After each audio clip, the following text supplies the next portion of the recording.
Sa pagpapatuloy po ng pagdinig sa Senado kaugnay sa panukalang alisin ang system loss charges sa electricity bills, nausisa rin na may ilang politiko na may-ari ng electric cooperatives ang hindi umano nagbabayad ng kuryente. At para talakayin yan at iba pang issue, makakapanayan po natin si Senate Committee on Energy Chairman Senator Erwin Tulfo. Magandang umaga po sa inyo, Senator Tulfo. Si Maris po ito. Live po tayo sa unang balita.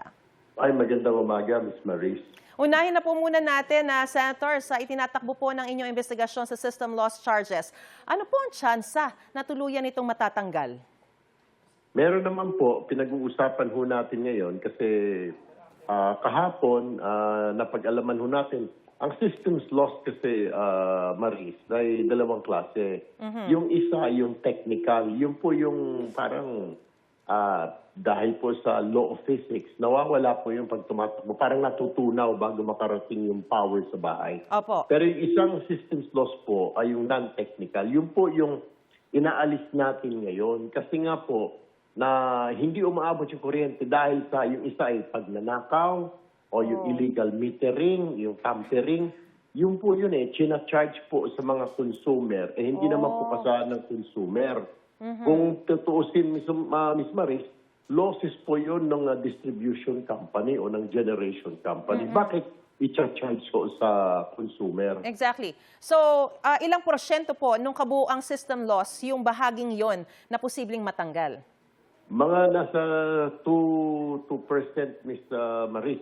Siyempre, meron din dyan yung value-added tax. Kagabi, nag-usap kami ni Senate President Win Gatchalian at ang BIR Commissioner sa Senado. Pwede naman daw na pag inalis pa yung value-added tax, mas malaki na mawawala. Bali, siyempre, mga 12% yun. So, mararamdaman ng mga kababayan natin yung epekto na sa bill nila pag inalis yung VAT doon sa systems loss as a whole. Within this year po ba yan, Senator? Yun ang pinapatapos. Gusto po ng Malacanang na ngayong Disyembre, ngayon na wala na sa billing yung systems loss na yan. Yan po ang gusto ng Malacanang. Alright, punta naman po tayo dun sa isang issue. Tukoy na po ba kung sino ang mga politikong hindi raw umano nagbabayad ng kuryente na may pag-aari ng mga electric cooperatives at ang nangyayari ay naipapasa sa mga customer? Tukoy na po ba natin sino-sino sila? Hindi lang may-ari, Ms. Marisa, nakakainis Maski hindi may-ari ng cooperative, hindi nagbabayad. Hindi na nabanggit kasi nagbayad naman daw yung in-inform ng mga cooperatives sa National Electrification Administration na sinumbong ho ito, kagyat na sinulatan kaagad ni Administrator Almeda ang mga politiko na ito. May governor yata, may congressman, may mayor, na magbayad kung hindi sila po i-report sa DILG or sa Malacanang. So nagbayad naman. Yung nakakainis lang ho ay hindi sila maputulan. Di ba? Pag hindi ka nagbayad, puputulan ka. Siyempre, natatakot po yung lineman dahil yun po yung mayor o governor ng lugar. Puputulan po ng linya ng kuryente. Baka mapahama ka pa. Kaya ayun ang nangyari. Hindi po sila nasisingil. Okay, so nakumpleto na nila yung kailangan nilang bayaran. Kumpleto na po yun.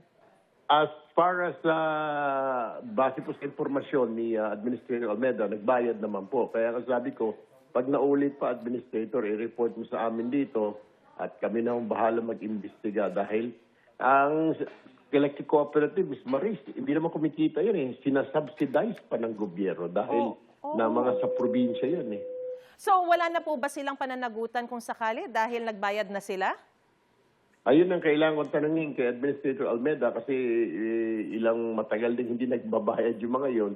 Kaya nga, tatanungin natin kung ano bang ginawa nilang action dyan o meron bang civil suit na ginawa yung mga cooperative. Pero siyempre, Maris, alam mo naman sa probinsya, pag ikaw yung namumuno dyan, siyempre medyo takot yung mga tao dyan na baka may mangyari sa'yo pag pinilit mo pa, i-demanda or what have you. So, parang okay na, tanggap na nila na nagbayad naman na. So, hindi na lang iibig. Pero ang sinabi niyo, Senator, kayo na po ang bahala doon. So ano po ang assurance na hindi kung kailan lamang sila sasabihan na magbayad, doon lang sila magbabayad, kundi dapat talagang regular yung ginagawa nilang pagbabayad? Mali po yun. Tama ho kayo. Dapat hindi ho gano'n. Lalo pat sila opisyal doon at tinitingala ng mga constituents nila bilang mga mayor o governor o congressman, dapat to sumunod ho sila sa ika nga sistema. Meron din kasing balita na yung iba daw, yung papunta linya ng City Hall, hindi ko binabayaran, mali naman ho yan. Meron dapat na isusubay para sa pondo para sa mga ganun ho, sa mga kuryente, mga tubig, kailangan hong bayaran. Pero meron din daw, sa bahay mismo, Miss Marie, ayaw bayaran yung kanilang bill sa bahay. So, yun ho nakakalungkot. Alright, Senator, ihabol ko lang, mabilis lang. Sabi ni Minority Senator Amy Marcos, nakikipagnegosasyon pa raw para magkaroon din ng mga membership sa komite, sina Senators Jinggoy Estrada at Rodante Marcoleta, kahit nakakulong sila. Ano po yung posisyon nyo riyan? At ano yung posibilidad na magkaroon din sila ng membership? Kung ako ang tatanungin ninyo, hindi pa naman sila, senador pa rin naman ho sila. Hindi na pa naman ho sila nakukonvict.